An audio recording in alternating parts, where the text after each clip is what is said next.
শুভ সন্ধ্যা। Share বাজারের মূল খবর ডেইলি মার্কেট আপডেটে আপনাদের স্বাগত। সূচকটি 85.23 পয়েন্ট বা 1.56% বেড়ে 5,553 পয়েন্টে লেনদেন সম্পন্ন হয়েছে।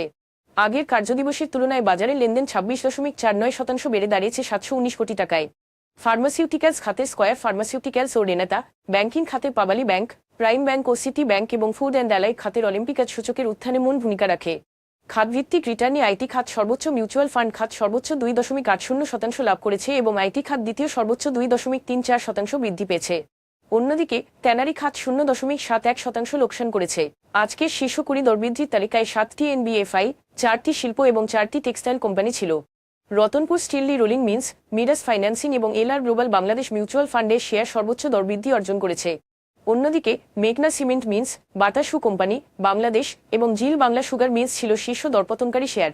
এসব শেয়ারের ক্ষেত্রে কোনো মূল্য সংবেদনশীল তথ্য প্রকাশ করা হয়নি।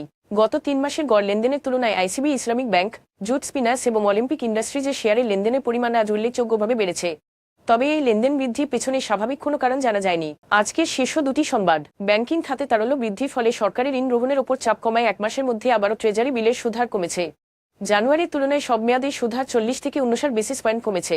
91 দিনে বিলের সুদহার 10.42% থেকে কমে 10.02% এ নেমেছে। 5ই জানুয়ারি ভিত্তিতে 182 দিনে বিন 10.54% থেকে কমে 10.11% এ এসেছে এবং 364 দিনে বিন 10.66% থেকে কমে 10.07% এ দাঁড়িয়েছে। এই সার্বিক পতন মানি মার্কেটের তুলনামূলক স্থিতিশীল অবস্থার প্রতিফলন, যা আর্থিক ব্যবস্থায় তারল্য প্রবাহ কিছুটা স্বাভাবিক হওয়ার ইঙ্গিত দিচ্ছে। বাংলাদেশ ব্যাংক রোববার একাধিক নিলাম পদ্ধতির মাধ্যমে একটি বাণিজ্যিক ব্যাংক থেকে প্রতি ডলার 122 টাকা 30 পয়সা দরে 123 মিলিয়ন মার্কিন ডলার ক্রয় করেছে।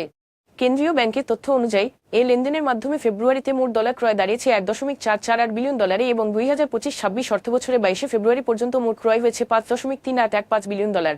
টাকার বিপরীতে মার্কিন ডলারের বিনিময় হার স্থিতিশীল রাখা এবং রেমিটেন্স ও রপ্তানি আয়কে সহায়তা করার বৃহত্তর কৌশলের অংশ হিসেবে এই হস্তক্ষেপ করা হয়েছে, যা মুদ্রার উপর আস্থা জোরদার এবং বৈদেশিক স্থিতিশীলতার ভিত্তি শক্তিশালী করতে সহায়ক। আজ এ পর্যন্তই, ধন্যবাদ।